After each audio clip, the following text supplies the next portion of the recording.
Saudaraku, pada set kedua, Jakarta Bayangkara Presisi melanjutkan tren positif mereka dengan poin beruntun yang mereka dapatkan dan unggul 5-3.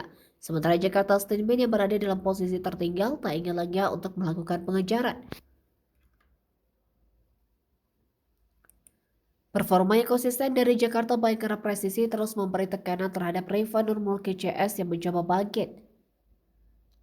Ditambah performa impresif Numuri Keita membantu Jakarta Bayangkara Presisi untuk menambah keunggulan mereka.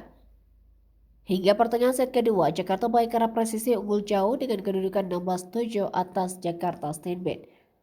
Keunggulan 9 poin membuat Daudi Okelo Dikaka tampil dengan penuh percaya diri untuk mendulang poin-poin krusial.